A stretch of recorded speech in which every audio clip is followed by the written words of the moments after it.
হ্যাঁ sir sir sir sir বিশ্বাস করেন আমার জাস্ট 5-7 মিনিট সময় লাগবে। না না স্যার আমি দেরি করতেছি না, এক্ষুনি চলে আসতেছি। হ্যাঁ হ্যাঁ। আরে ঘটনা কি বুঝলাম না, তেল তো থাকার কথা। হ্যাঁ এই যে গাড়িতে ভরপুর তেল আছে, তাহলে কি স্টার্ট নিচ্ছে না কেন? হট হয়ে গেল নাকি তেলের?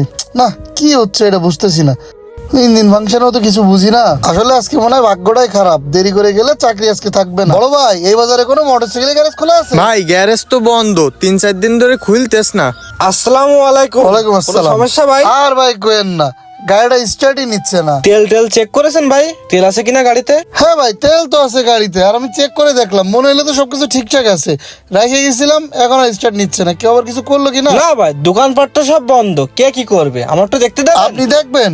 আপনি কি দেখবেন? আপনি গাড়ি সম্পর্কে কিছু বোঝেন? ভাই গত 7 বছর ধরে আমি মোটরসাইকেলে কাজ করি, এখন আমি নিজে গ্যারেজ দেবো তাই খুঁজতেছি। ও তাহলে তো ভালোই হয়, আমি তো আপনার মতো একজনকে খুঁজতেছি। এটা তো ভাই আনকমন ব্র্যান্ডের গাড়ি, আপনি কি এটা বুঝবেন? কি করছেন ভাই? আমি যখন রান রোডে থাকতাম শুধু এই গাড়ি R15 KTM CBR সব গাড়ির কাজ করেছি। ও ভাই এত যেহেতু অভিজ্ঞতার কথা বলতেছেন, আচ্ছা তাহলে আপনি দেখেন। আচ্ছা ঠিক আছে ভাই। একটু তাড়াতাড়ি দেখেন তো স্টার্ট করা যায় ভাই কিনা। শোনেন, এর সমস্যা খুব জটিল, আমার 1000 টাকা দিয়ে লাগবে। ভাই একটু কম সম করে নিয়েন, খালি হাতে একটা কাজ করে দেবেন তার জন্য এত টাকা নেবেন? বাইরে করতেছি বলে 1000 টাকা, গ্যারেজে গেলে 3000 টাকা বিল হতো। আপনি করালে করান, নাহলে আমি গেলাম। না না না ভাই শোনেন শোনেন শোনেন, কি ভাই? কাজটা করেন না আচ্ছা আপনি। ঠিক আছে। কি সমস্যা হয়েছে বুঝতেছি না, তার জন্য বলে 1000 টাকা লাগবে। বুঝেছি কি মারলে কি কাজ করা যায়? আপনি চা খেয়েছেন যান।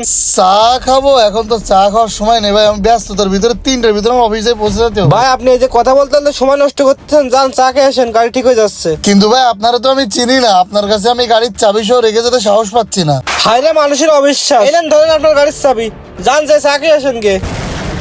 হ্যাঁ স্যার এক্ষুনি আসতেছি sir sir sir sir sir আসতেছি ভাই, হয়ে গেছে না? হ্যাঁ স্যার আমি এক্ষুনি আসতেছি স্যার, বস খুব প্রেসার দিচ্ছে ভাই, স্টার্ট করে দেখি গাড়িটা।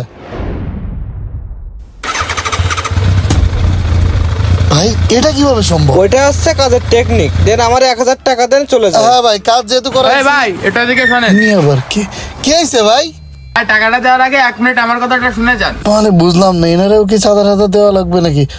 বলেন ভাই। আপনি ওনাকে কিসের টাকা দিচ্ছেন? আরে ভাই যার টাকা দিক না কেন, আপনি ঝামেলা করতেছেন কেন? এবার টাকাটা দেন, দেন আর বাসা যেতে হবে। বাসায় তো তুমি যাবা, কিন্তু তার আগে তোমার যেটা প্রাপ্য সেটা তো তুমি পাবা। তার আগে এটা একটু দেখেন। করলাম না ওর কাজ, আমার কাজ মনে হয় না ওর।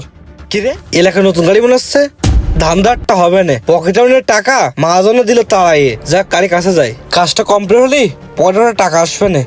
খুব সাবধানে মোড়ে ঘাটে কিরে ও কি করতেছ না? যাক, আশেপাশে কেউ নেই, খুব সাবধানে কাজটা করতে হবে। এই তো হয়ে গেছে। ভিডিও করে রাখি। হ্যাঁ একটা তারে হবে না, তারপরে বলে দেখি। ঠিক আছে সব, একটা কাজ করি, মুরগি আসা পর্যন্ত ওই সাইডে অপেক্ষা করি।